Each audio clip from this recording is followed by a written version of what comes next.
If they had listened to me for 5 minutes, I would have made them $50 million. Instead, they laughed. And in that moment, without realizing it, they signed their own ending.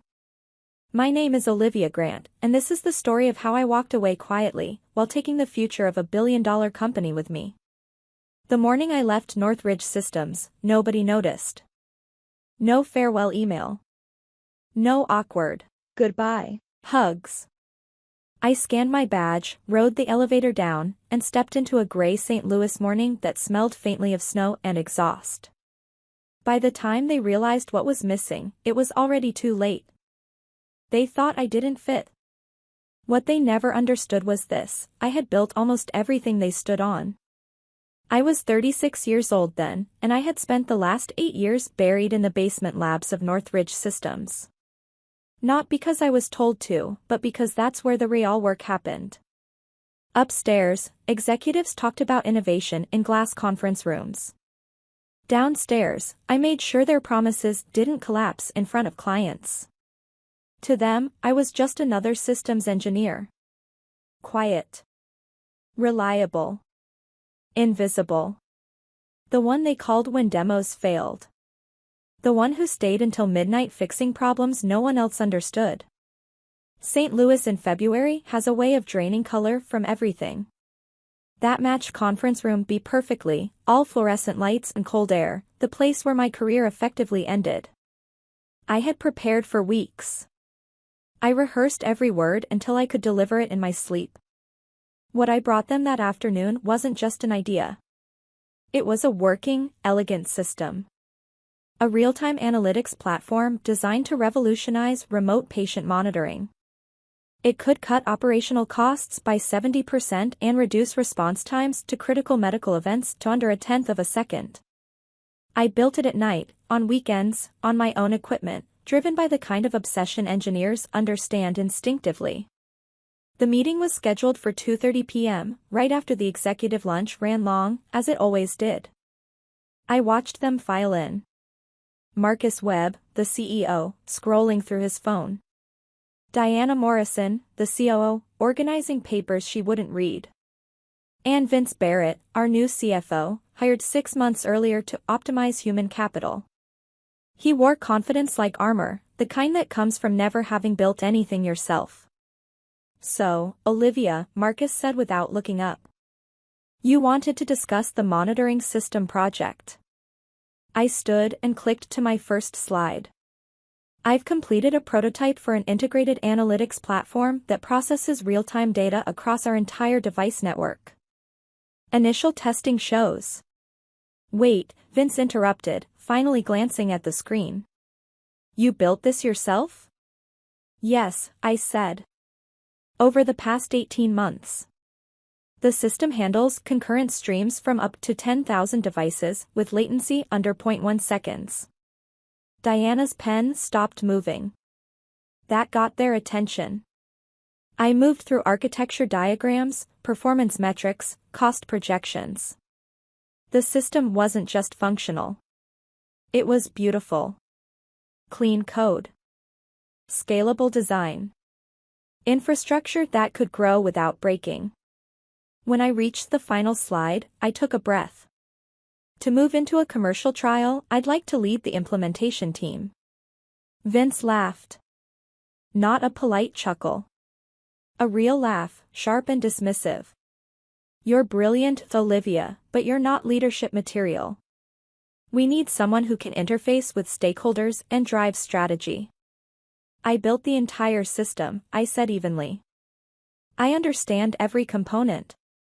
Technical expertise doesn't translate to executive capability, he replied, in that tone people use when explaining something obvious to a child.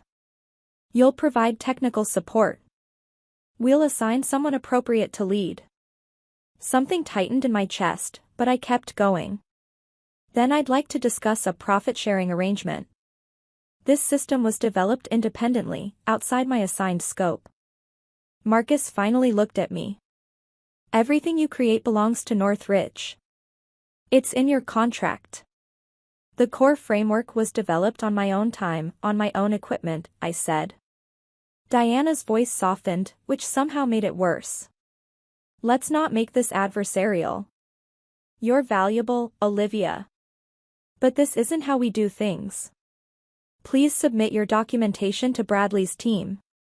Bradley Chen, the VP of Innovation, who once asked me what an API was. I stood there as they returned to their phones and notes, the conversation already over. 8 years. 8 years of solving their emergencies, of being the person they depended on without ever acknowledging it. Thank you for clarifying, I said finally. I appreciate the transparency. Vince nodded. Great. Can you have the documentation by Monday? Of course. I gathered my laptop and the handouts they hadn't touched. At the door, Marcus added, "Great work, Olivia. Really innovative." I smiled. Just doing my job. That night, while the city slept under fresh snow, I sat in my home office and opened a bookmarked page. Missouri LLC registration.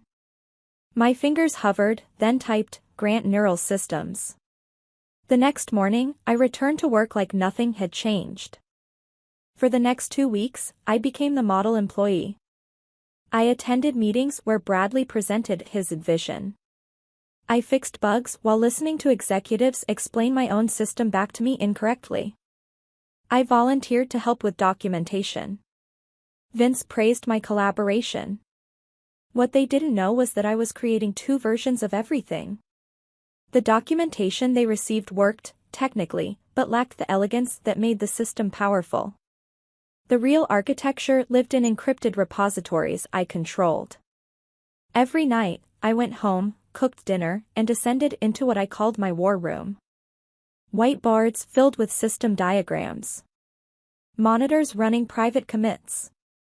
Legal documents stacked neatly on the table. The first call I made was to Tanya Whitmore, a regulatory consultant I trusted. "Tell me you're finally going independent," she said. "Something like that," I replied. By the end of the second week, Grant Neural Systems was real. I held the printed registration in my hands, feeling the quiet weight of it. At work, I smiled and nodded, invisible as ever. But inside, something had shifted. They thought I was infrastructure. Reliable. Replaceable. They were about to learn what happens when you remove the foundation. When people imagine revenge, they picture rage, shouting, public explosions. What I felt wasn't anger. Anger is messy. What filled me instead was clarity. Cold, precise clarity. Northridge didn't see me as a creator. They saw me as infrastructure. And infrastructure, once removed, doesn't scream. It simply stops working. For 3 weeks after that meeting, I played my role perfectly. I came in early. I stayed late. I helped Bradley troubleshoot issues he didn't understand. I listened while Diana praised his strategic leadership in meetings. I even fixed problems in systems I had originally designed, quietly watching Vince explain why my salary adjustment request didn't align with company metrics. I smiled through all of it, because smiles are camouflage. Every evening, I drove back to my small duplex and stepped into my real life. Grant Neural Systems wasn't just an idea anymore. It was forming, piece by piece. I called former collaborators who trusted my work. Developers from Austin. A classmate now managing a venture fund. A patent attorney who specialized in software gray zones. Each conversation was careful. Factual. Documented. The most important rule was this: nothing would be copied. Everything would be rebuilt. At Northridge, I volunteered to clean up experimental modules. No one questioned it. After all, I was just being helpful. What those scripts actually did was remove adaptive learning components I had written late at night on my own hardware. The system they kept could run basic operations, enough to look impressive in internal demos. But when scaled, when pushed, it would struggle. Not because it was sabotaged, but because it was incomplete. Like a body without a nervous system. An HR email arrived one afternoon. A reminder that all company IP must remain on company servers. I almost laughed. The soul of the system had never lived there. I requested a personal leave of absence, citing family health matters. Diana approved it within the hour. Family comes first, she wrote. She had no idea the family I was tending to was my newborn company. I flew to Austin on a Tuesday. I met David Park, the investor, in a quiet coffee shop where people spoke in low voices about very large numbers. I showed him the demo I'd refined in my home office. Real-time patient data flowed smoothly. Predictive alerts fired before critical thresholds were crossed. The system breathed. He watched in silence. Then he closed his laptop. How is Northridge not all over this? They are, I said. They just don't know what they have. By the end of the week, I had $5 million committed and a development team ready to move the moment I gave the word. Tanya began outlining FDA pathways. The patents were filed, each one anchored to documentation proving independent development. Timestamps. Git commits. Notebooks photographed and archived. I had hoped I'd never need them. Hope, I learned, is not a strategy. Back at Northridge, Bradley struggled.